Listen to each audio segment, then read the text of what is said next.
General VK Singh, former Army Chief and a former Union Minister, is also joining us at this point in time. General Singh, honored to have you on this program, sir.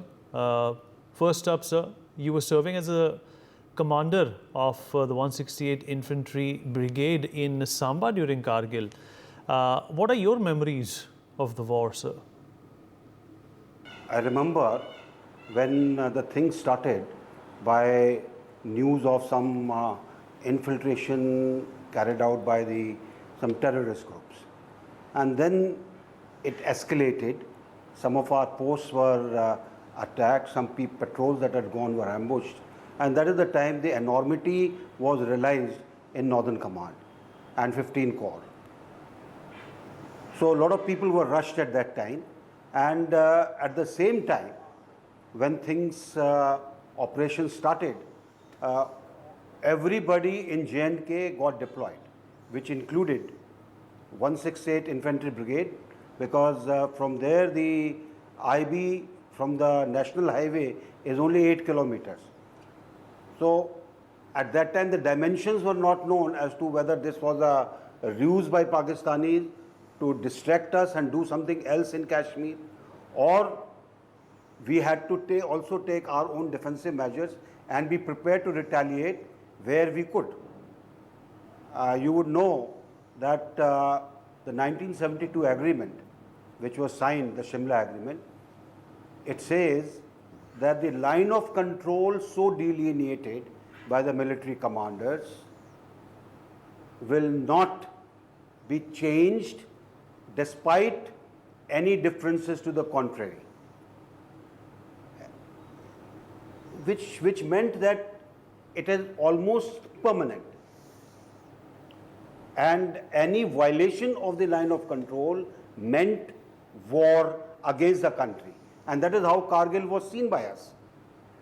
And we were free to retaliate against this kind of act of hostility against us anywhere along the border, including the international border.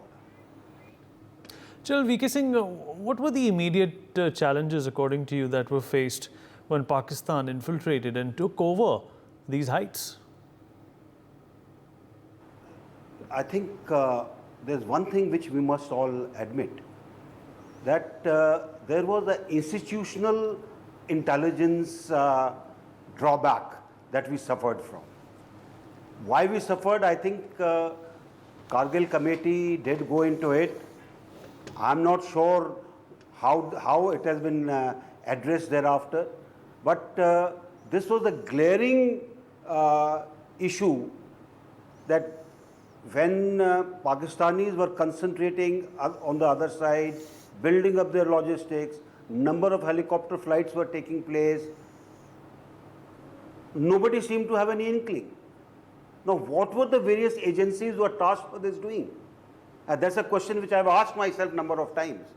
Had they been slightly more vigilant, had they been slightly more active, maybe we wouldn't have allowed these people to come to the heights at all. You're right, sir. There was an intelligence failure. But what were the lessons that we learned from the Kargil war, and how did we improve our preparedness? First lesson, I think, which the armed forces learnt was, you have to be prepared at all times to take action against any hostile action that may occur. You cannot trust your neighbors and trust their leaders who will profess something, but somebody else will do something else, which is a typical case which you saw out there. Musharraf did it, he was their chief. Their Prime Minister Nawaz Sharif said he doesn't know. Now, how can it be possible? So therefore, the first lesson, I think, is we need to be prepared, we need to be clear as to what can happen, and our intelligence setup must give us a realistic, timely feedback so that we are not taken by surprise. The second lesson that came out was that a particular type of conflict in high altitude area has its own dynamics. This is the area which is stony. This is the area where there is no cover available. There is no trees or grass or anything. People are seen for miles. In such an area, it requires a different methodology of tackling it. We did tackle it. And I would like to say that I salute our soldiers, and especially the 527 who laid their lives. Besides that, 1,300 something were wounded. But I think overall, each and everybody who was deployed out there performed superbly. It was a performance which is above human endurance and stamina. And so, of course, the more important question is, what does the Kargil war also teach us to not forget about our neighbor, Pakistan? No, it teaches us that you cannot trust your neighbors, especially someone who has never adhered to any agreement. And I told you, the lesson was that you need to be prepared all the time. You can't be saying, okay, there's been no war for so many years, therefore, let's not bother about the armed forces. I think that will be a wrong mentality. So do you think that Pakistan can dare to even think about a Kargil-like operation today?